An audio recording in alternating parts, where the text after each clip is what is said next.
Riverside.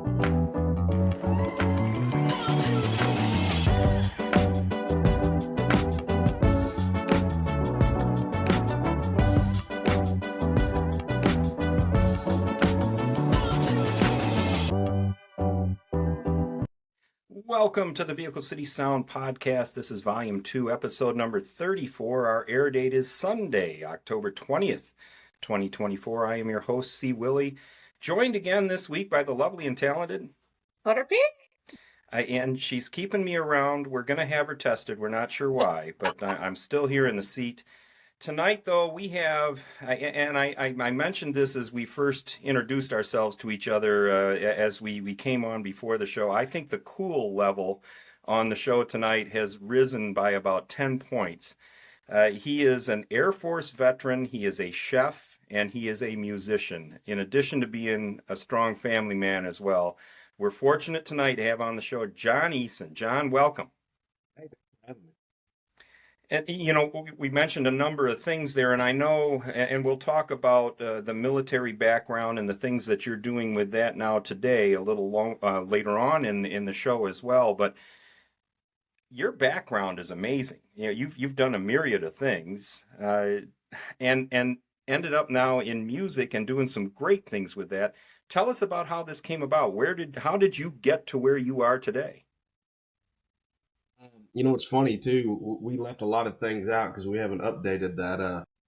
In a little while, I've added some to that resume. But you know, I grew up cooking with my family and stuff, and big cooking family. You know, being down south, my grandmother was just like most people's grandmothers down south, and I paid attention. I've always had a love for it, and my mom taught me a ton of stuff. In fact, when my grandmother passed away, my aunt and my mom and then all the cousins, nobody got the recipes. I did. So I was pretty honored to get those. You know, those are definitely a family heirloom. But yeah, you know, I was doing hotel and restaurant management when I got out of high school and wanting to go into that, and a culinary school called me. And they said, hey, man, do you want to come up here and go to culinary school? It's an applied course. You'll have an associate's in a year. And I said, well, I ain't got no money. And they said, well, you can get student loans, which, ooh, you know. But being young and kind of inexperienced, I said, well, heck yeah. So Yeah. I think I got approved, and I told my dad, I said, hey, I'm leaving in 2 weeks. I'm going to culinary school in New Hampshire. And we were in Mississippi at the time, and that was really the start of my travel and go. I very much knew places, new things, and did culinary school, came back and worked, and lost a bakery during Hurricane Katrina. Had it open for 2 days, 2 whole days. Oh my! And destroyed it. And you know, luckily I didn't have a ton of money into it. It was a small operation we'd started, and then I went and hauled debris down in New Orleans, and really decided that was not something I wanted to keep doing. So. Ended up understand joining that. the Air Force. It had always been something I thought about, and decided on that one. And because it's more technical, more engineering type thing. And I did 8 years. I did 5 deployments over to Iraq and Afghanistan. And you know, I'm really thankful for it. It gave me a lot of experience that I never would have had normally. And people all the time, I'll tell them, they're like, "Did you like being deployed?" I said, "I love being deployed." For certain things. You think that it's scary all the time, but there's a simplistic side to it. And it's really, your brain doesn't have to worry about a lot of the stuff that we worry here. So there's certain stressors and everything. Plus, you're getting to see something, you're with your brothers, you're with your sisters. And it's just a different type of thing. I mean, I tell people one of the most beautiful things I've ever seen was we were snowed in Kabul for like a week. And you would come out and just white mountains all over the place, just gorgeous. It's interesting that you can find that kind of beauty in what otherwise would be a negative situation, and I would imagine that's part of the musician or the artist in you. Yeah, definitely. Yep. Well, we certainly thank you for your service. Thank Quarter you. Peep joins you as a fellow vet, and Thank you. I'm humbled. It's something that always thought about but never pulled the trigger maybe isn't the best analogy there, but it's I admire and always have anybody that has served the country in that kind of capacity. So you've done that, you had that experience, you came back. Is that when the music began? Well, again, from when I was little, I kind of did music. My dad was musical. He was in a southern rock band when I was younger, and he kind of stopped that to make sure I was taken care of. You know, I was the firstborn. His band's name was Cooterfoot, Okay. and but Okay. they It played a was lot Cooter? around the South. They Yeah, had a I can roadie at imagine. one point, you know, so he was doing the thing. Dad's a really good musician, and you know, it's one of those. After I got up and started doing this, I was like, wow, I can't imagine giving this up and doing music and everything a little bit. There's always that side of you that's like, man, like he gave up a lot. Yeah, Um, but I did band and I did, you know, different things. And once you kind of, as they say, grow up and get a real job, um, I could never get rid of that itch of music. And so I got a free guitar. I think it was on my first or second deployment. Um, and I tried to learn to play, and it was a struggle. You know, that first couple months of learning to play the guitar and learning to chord and stuff, it's frustrating. And so sure. I'd put it down and I'd pick it back up. But on one of my last deployments, I started just writing things down in a notebook and trying to write some songs, simple stuff, and playing. And it kind of stuck. Then when I got out, again, I had to get a real job.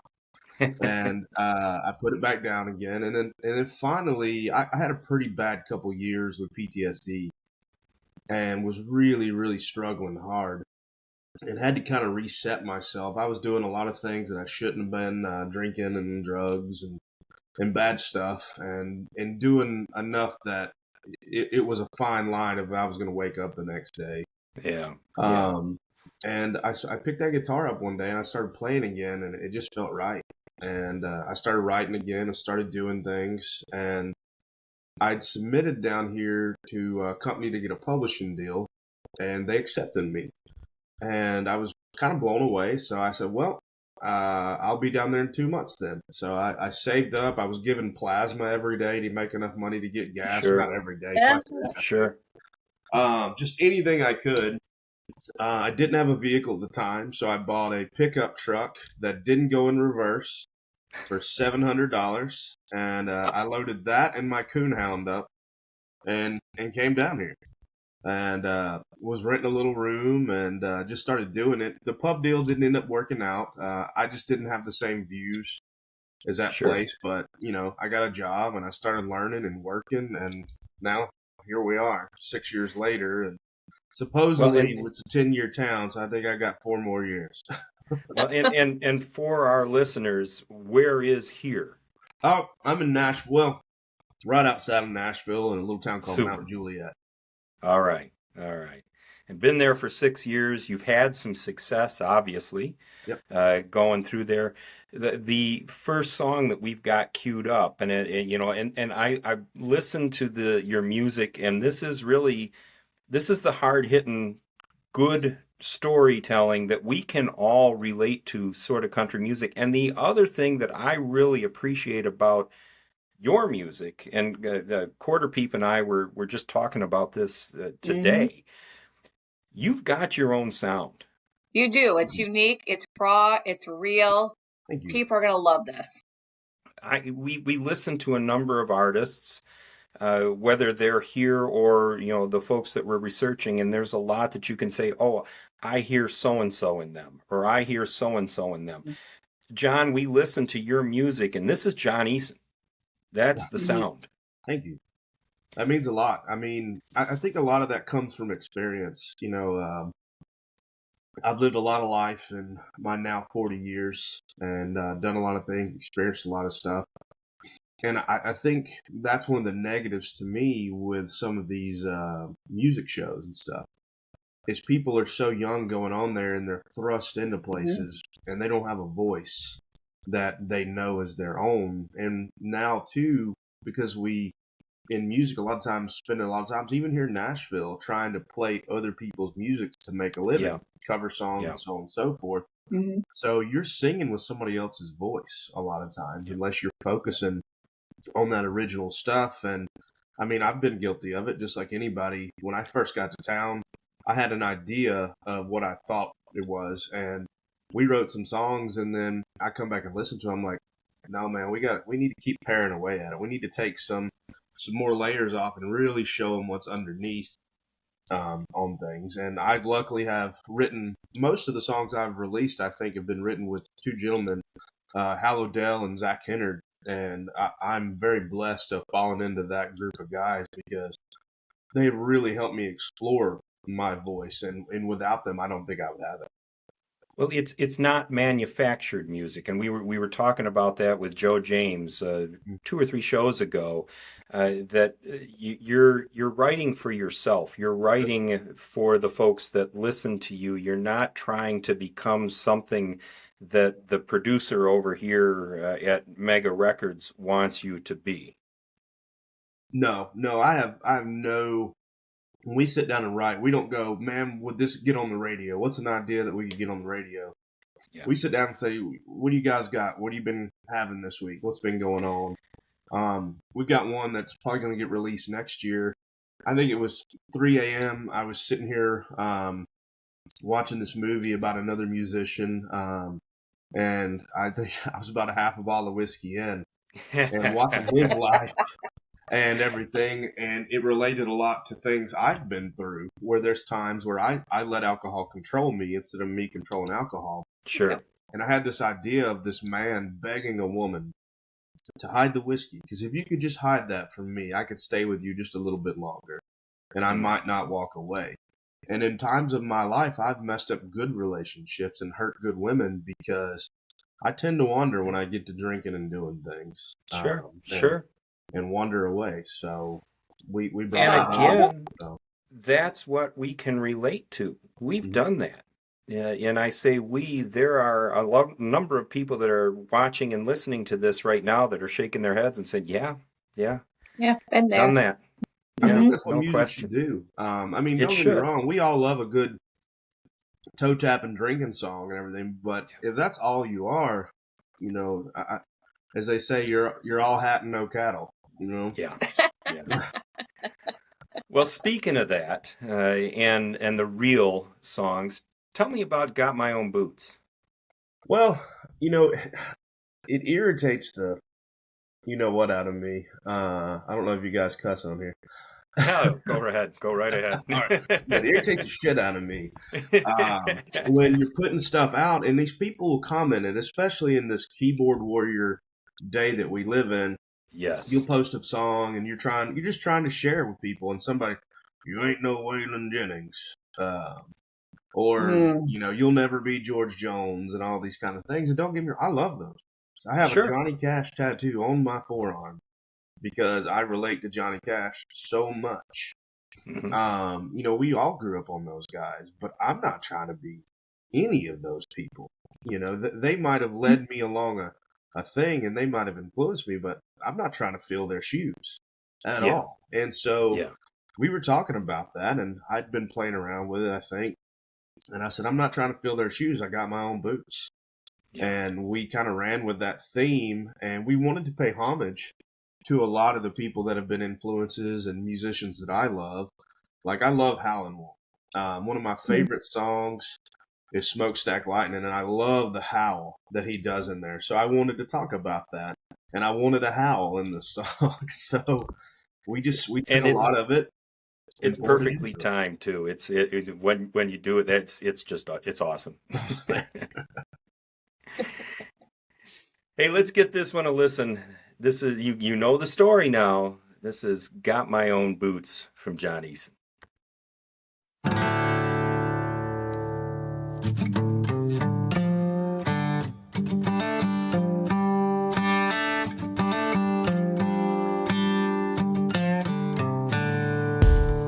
My daddy told me blues is like gospel, picking the truth out, finding your way.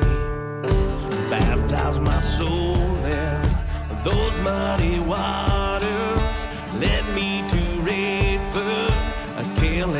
can.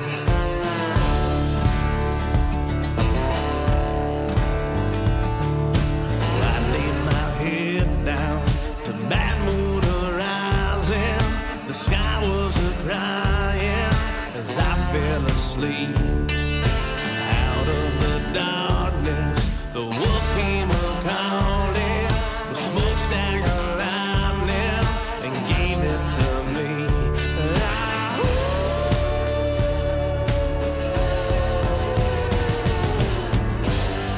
But people keep saying you can't feel their shoes.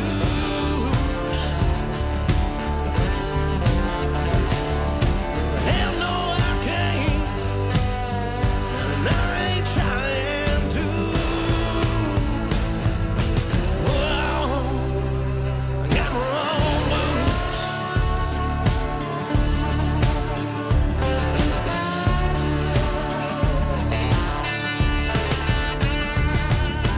Living in those songs, roadside and roadhouse. Wailing was whiskey, and Hank made me cry. I picked up a drum beat, pounding in my chest, wrapped it in steel strings, and I let it fly.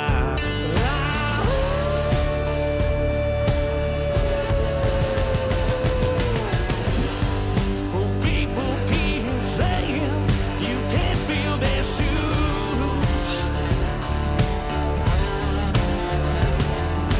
Hell no, I can't, and I ain't trying to. Whoa, got my own boots.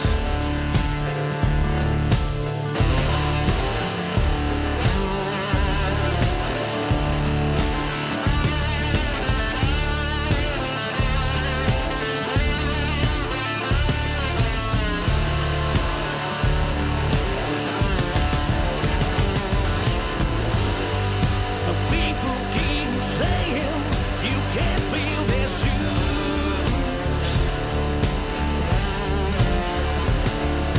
Hell no, I can't, and I ain't trying to.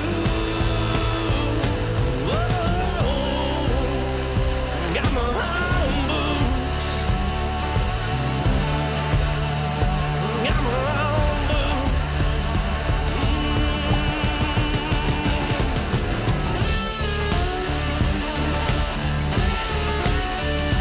Got my own boots.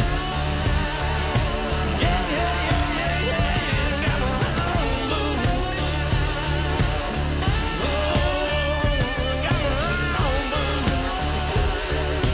Yeah, yeah, yeah, yeah, yeah.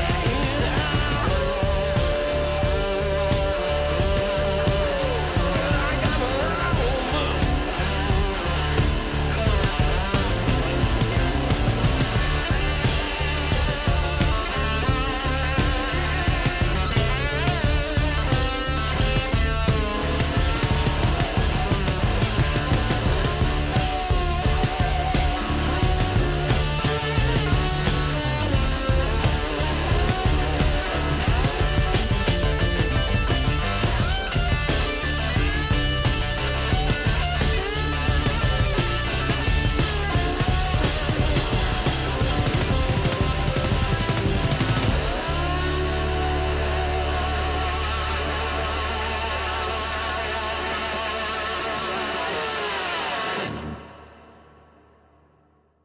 Yes, sir.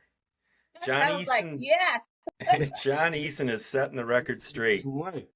I tell you what. It's on my playlist, just so you know. Before the show, this was on my playlist. He's got his own boots. That's John Eason, and you know it's an unapologetic. Hey, listen, this is me song, and I like that. And again, I say that's John Eason has a sound. This is him. It's refreshing to hear. It really is.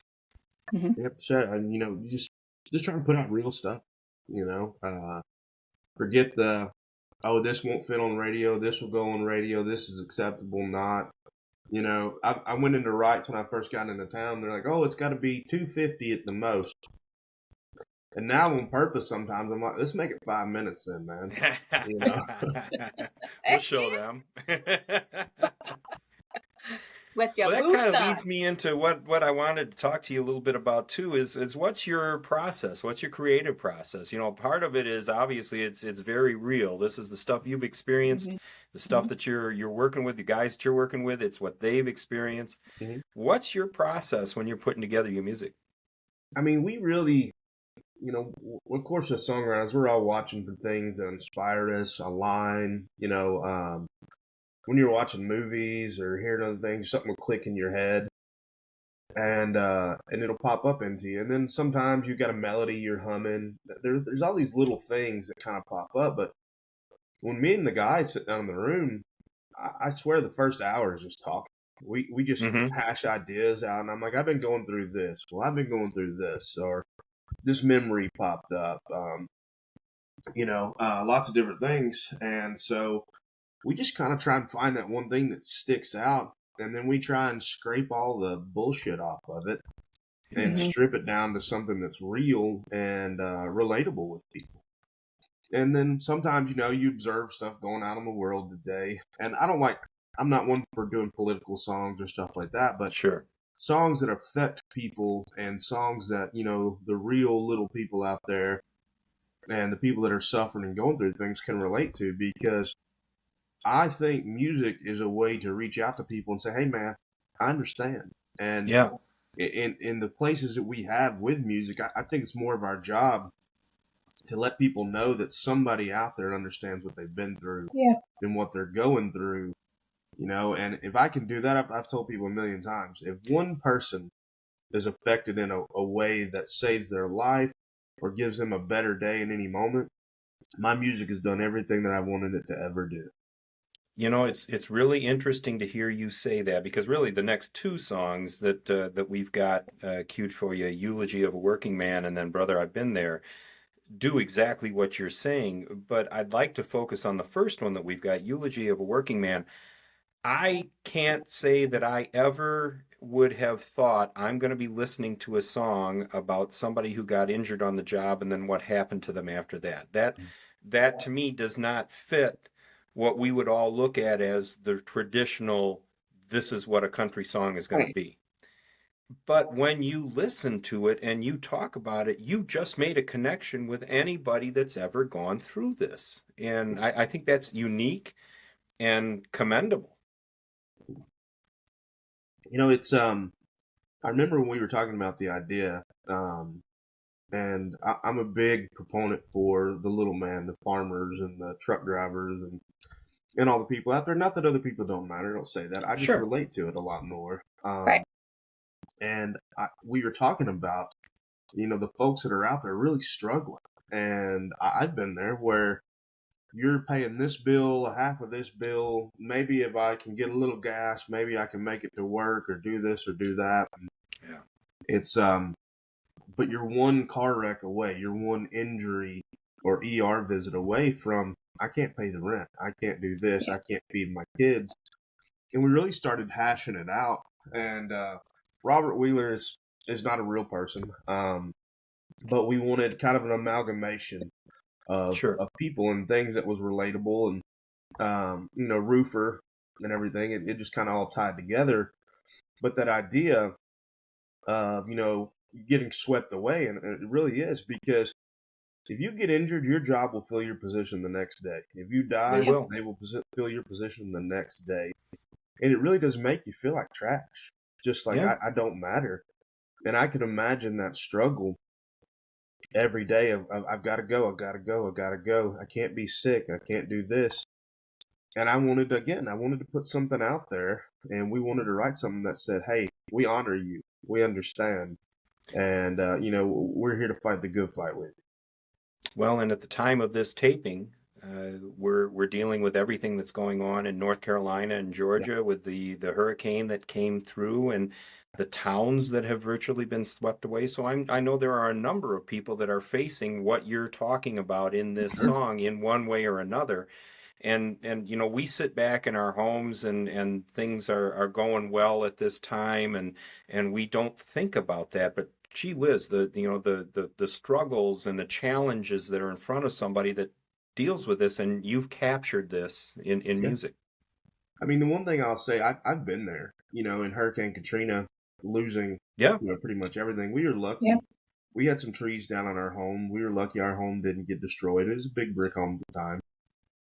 But have definitely been there where you're at the bottom, Sure. you're below the bottom. And Yeah. the one thing I can say, and, you'll see it later on for a lot of people, is one step, half a step, quarter step, crawl, whatever it is, there is light at the end of it. And you can And you find just your way. just keep going forward. Yeah, Yeah. it's one step at a time. And I joke about it, but I relate it to an object in motion tends to stay in motion. So Very if you'll true. never let yourself stop moving forward, nothing ever stops you, then nothing's ever going to stop. Yeah, I like that. I like that a I lot. like that too. I'm writing that down right now. Hey, let's give this one a listen. It's something we all can relate to. We've all been there in one way or another, but capturing it in a song is really special. John Eason's Eulogy of a Working Man.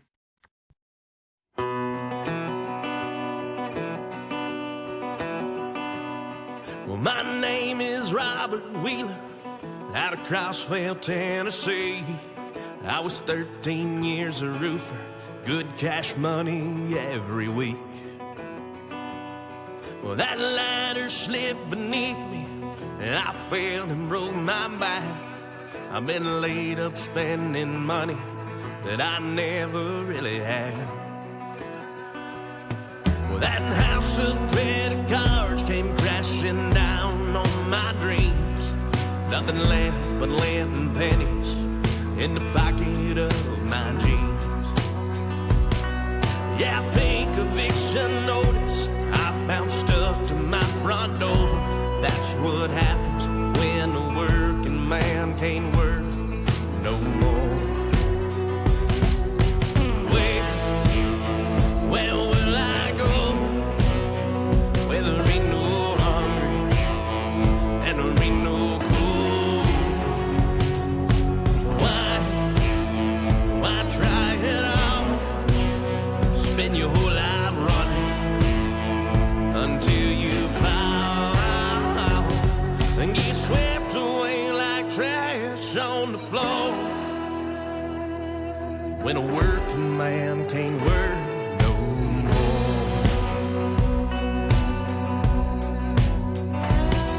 I'm sitting in my kitchen, the only light is the setting sun.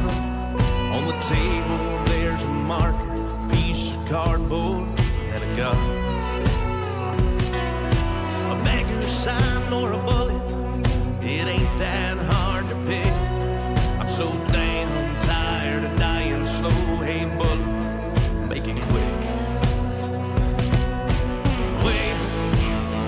Where will I go where there ain't no hungry and there ain't no cold?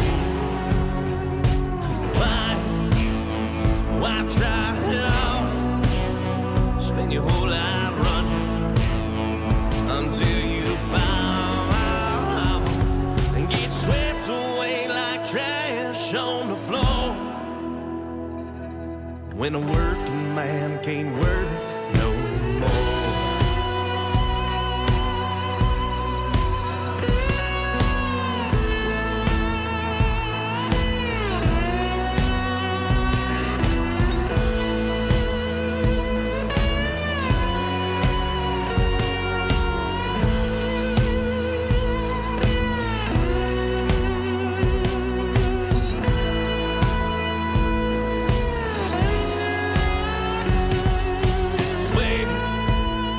Where will I go where there ain't no hungry and there ain't no cold?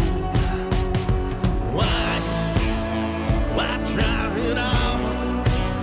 Spend your whole life running until you fall.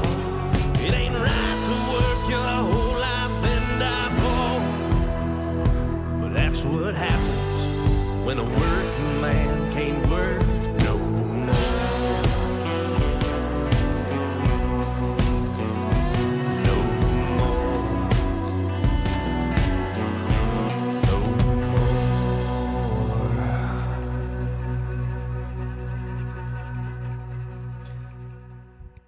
big fan. Eulogy of a Working Man, John Eason, and I've got to say, and it's interesting to me that you mentioned the Johnny Cash influence.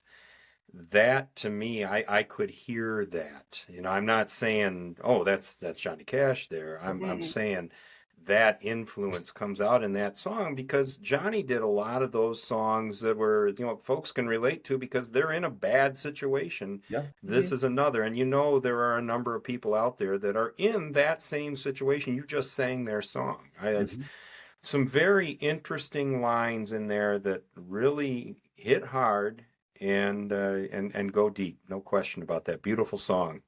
Yeah, again, we try not to sugarcoat any of it, and we try and put it all out there. And there's a line, it could be a little controversial, the beggar sign or a bullet.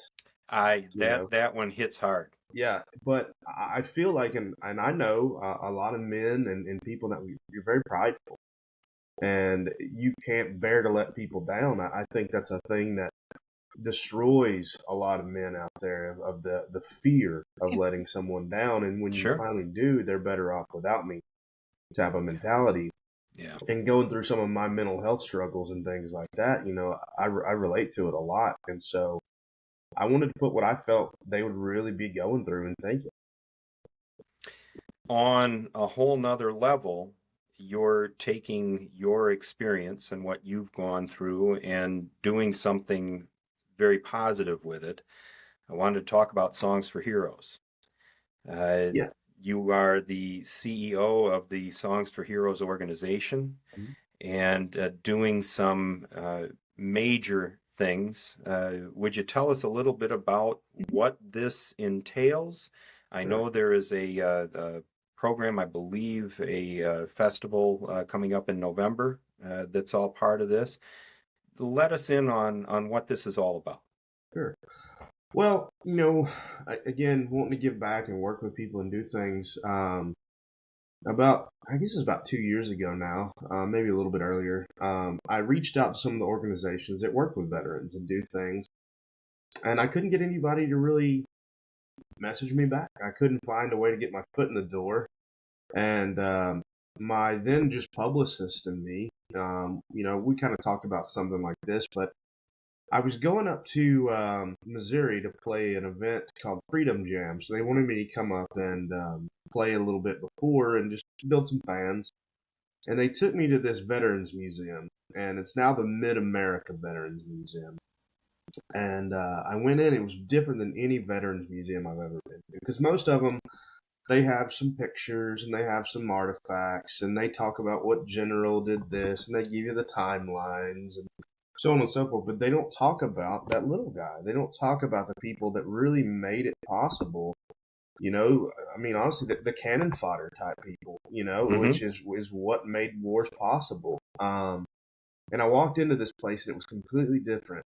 They have displays set up and they have all these individual stories of these people from, the Mid-America type region, and they hunted down their stories and spent time behind it, and they told the stories of these individual little soldiers and sailors and Marines and Air Force, and they told their actual story, and I was just really inspired by it. And so we left there, and I said, got to do something with this. Like, I feel like now's the time.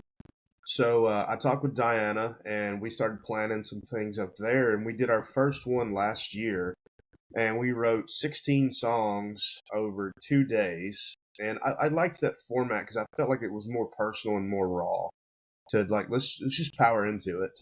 And then the very next day, we put on a concert, and the songs are still raw, it's all emotion, and we played all those songs. We let the veterans come up if they felt like they could do it and talk about their experience and bring their families. The public's always welcome. And we just shared it.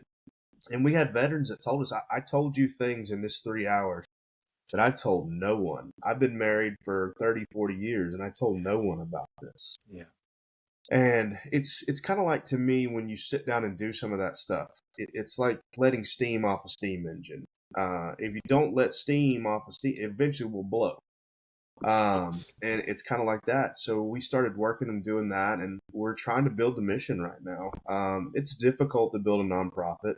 A lot of people got their hands out right now with nonprofit stuff, and we're just trying to track along and help people. We've written a couple songs in the interim. We did a mini session back up there, and now this year in November down in San Antonio, we're doing our big event this year, and we're trying to do 20 songs this year, and do some more. And we just want to keep building and helping people, and even then, it's not just the veterans. I want to work with people in this organization that have been through trauma, whether it be children, women that have been through assaults and things like that, men that have been through assaults, anybody that feels like I need to talk about this and I don't want to do it through therapy. I don't want to do it through this, or maybe they have been through, but somebody feels like this is a feel for me that I need to do this. I got something to say.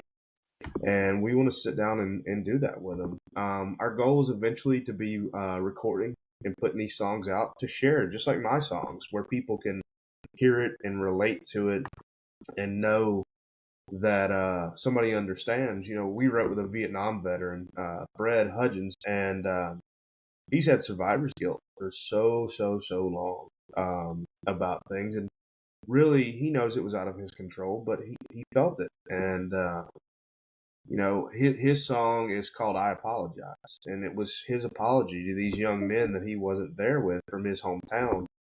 And one of the really hard hitting ones for me at the end of it, being a Vietnam vet, he said, I don't need your parade and I don't need your medals. All I need is an honest welcome home. And so, you know, those are the things that are coming out of this, and they're just super powerful. And to be a part of that and to get to share those stories is just, it's a blessing. Now, do you have other artists that are participating with you in this, or is this just your group? No, we have a lot of writers, and we try and get new people involved in it every time we do one of the big sessions, because I want new people to experience this, because the writers are affected just as much as the veterans and the people that we work with, because it's really an eye-opening thing into an area that most people don't get to see and experience. Yeah. So, yeah, we try and get a lot of new names. I know we've got Zach Hendard, who I write with, is going to be with us this year. Audrey McLaughlin is going to be with us. Joel Jorgensen, my producer, he's on the board, and he did one last year. And then we've got a bunch of Texas writers this year. So it's really exciting. And I mean, we're always looking for people to be involved, because eventually when we're trying to do daily writes of this with people, whether it be Zoom or in person, you know, we're going to need people, and people that want to sit down and have a heart for something like this. Please keep us in mind. Yes, please. You're talking about this and talking about what you're doing. You know, we do these shows, we do these interviews with various artists, and there is a goosebump moment with most of them. Yours hits even deeper. And, you know, for me, I'm not a veteran, but I'm talking with two tonight, and it's a tough story. It's a tough deal, and we would love to be. I can speak for Quarter Peep. I know we would love to be a part of this where it's appropriate at some point down the road, and you have a role for us. Please let us know. I would love to talk with you guys about it. Definitely, we can Yes, use please. everybody on the team that we can get. I mean, the goal for me is all of these charities combined is to fight that 22 a day number for veterans. You know, that's a big place for my heart, is to cut down on this mental illness and things that are out there. And if we can help in any little way by doing this and working with people, I mean, we have an obligation. And well, you know, and this song that we've queued up right now, Brother, I've Been There, and folks, I highly encourage you to get out there and see the video to this, because it's powerful. And you talk about that kind of in the prelude to the video, that we want to get rid of that 22 a day. We want that to be zero. And with an effort like you're talking about and beginning to coordinate here, let's have an effect on that. Yep. All now, right, for those who are listening right now, if they want more information on how to donate, where the show is there a website that they can go to? Yeah, if you go onto Facebook and look up Songs for Heroes, it's SONGFORHEORES. We have donation links on our Facebook. We do have a website that you can go to, and I tell people all the time. I said, even if you don't have the monetary, availability, donating your time of sharing this stuff and sharing the stories, go to the YouTube and share stuff and tell people about it. That means just as much, because visibility helps. It lets people hear the name and lets people see it, because we can all help in our little way. And you never know who that might touch. Yeah. All it takes is one line or one word. It just makes their day. No question. Mm-hmm. Let's give this one a listen. This is Brother, I've Been There from John Eason.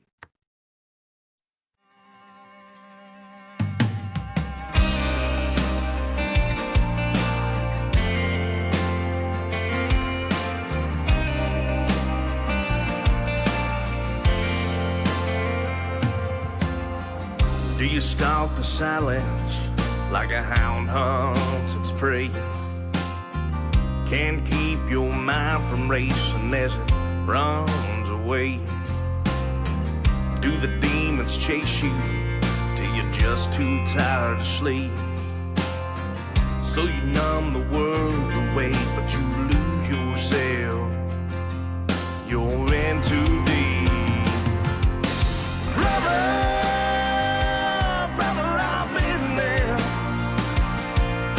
I'm down in the darkness time, well, I guess tired. Brother, we ain't got to stay there. Let's start with the first step, a spark's gonna catch on fire. Oh, brother, I've been there. Are you scared without crutches? Scared you're gonna fall? Your troubles might be heavy, but you don't have to drag them all. And do you feel alone in the middle of a crowded room? All you want is to get away, so you lose yourself in that same dark tomb. Brother, I've been there. I'm down in the darkness time, well, I guess tired. Brother, we ain't got to stay there. Let's start with the first step, the spark's gonna catch on fire. Oh, brother, I've been there. Oh, brother, I've been there. Well, I know you can't see it, and I know you can't feel it, but freedom, sweet, sweet freedom, is in your reach. Brother, I've been there. I'm down in the darkness now, well, I guess tired. Brother, we ain't got to stay there. Let's start with the first step, the spark's gonna catch on fire. Oh, brother, I've been there. Oh, brother, I've been there. Oh, brother, I've been there. Oh, brother, I've been there.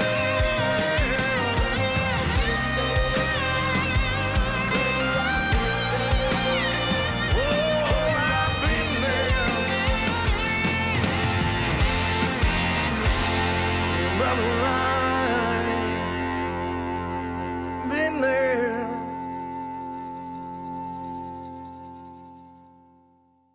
Yeah. John Eason, Brother, I've Been There. And I tell you, we have a lot of fun with this show. We've done a lot of things. We've talked to a lot of great people. I think this is one of the most important shows we've done. Yeah, I And, agree. we go into these, we don't really know what to expect. And wow, tonight's one of those nights. Just, it's got me completely blown away. John, I love what you're doing. I think the folks that are listening to this tonight, are going to understand that there's a real purpose to what you're doing, and it's something else, man. Are you getting choked up? I am. Where I do think folks he is. find you, John? Where when we want to know where you're going to be playing, where the band's going to be, where's the best way to track you down? Well, some people like social media, some people don't. So for your social media folks, if you look up John Eason Music on Facebook or Instagram, we post all our flyers, and sometimes I post things that I cook and different stuff like that. And then if you like websites better, we have a website under John Eason Music as well. And through a lot of work and stuff that I don't understand, we're on the first page of Google because apparently that's important. And then also, if you want to stream stuff anywhere you stream music, I've got a great group that distributes my music with Smith Music, and so we're on any streaming platform under John Eason, and even your local touch tune jukeboxes, we're on those. So that's pretty cool to be able to walk into a bar somewhere and be like, "Hey, listen to this," you know. So we're going to be in Nashville at the end of October for the Josie Awards. So are you saying that if I walk into a bar, it's going to be on one of those jukeboxes? If you find a touch tune jukebox, you can have my music playing. Yes, ma'am. Yes. Yeah. Guaranteed it will be. Yeah, and it then will be played. we've got 2 shows coming up next weekend. If anybody's in Missouri, well, this won't air before then, so. Yeah, unfortunately, we're a couple of weeks out with that. Yeah, but okay. before that November show, what's if folks from the public can come to that your Songs for Heroes? Yeah, we're gonna have that. It's November. Let me do the calendar check because some days I can't even remember my name right. I can relate. So our big show will be on the 9th. That's gonna be the 9th. The 9th, okay. And you can find that on the Songs for Heroes website too, because we just brought tickets live, and we've got a bunch of raffles and things going on right now too that you can put stuff in. We got some killer raffles. We've got a new one that I don't know if I can really talk about, but it's a massive gift they gave to us, and it's a big money one. We're gonna end up doing a silent auction on that one, so terrific. Lots of cool prizes. Are these silent auctions that someone can bid online? Oh yeah, we'll post links to it and have everything up for it. Quarter Pete might have to bid on something. I'll say this: it's a trip, and like what you're getting for that trip is insane. It's really cool. Okay. We will be on the lookout. There's no question about that. John, thank you so much for being with us tonight. Thank you for sharing everything. And again, I say I think this was an important show. I love your music. Our fans are going to love your music, but it's what you stand for and what you're doing. I think it's awesome. And we appreciate you being with us and sharing it with us. No, thank y'all for having me. I appreciate y'all reaching out and finding the stuff on the YouTube. I love hearing. We found you and we just loved it, so we had to hunt you down. And that's exactly what I said. I said now. Yes. No, I appreciate it. I've had a blast, and thank you for letting me talk.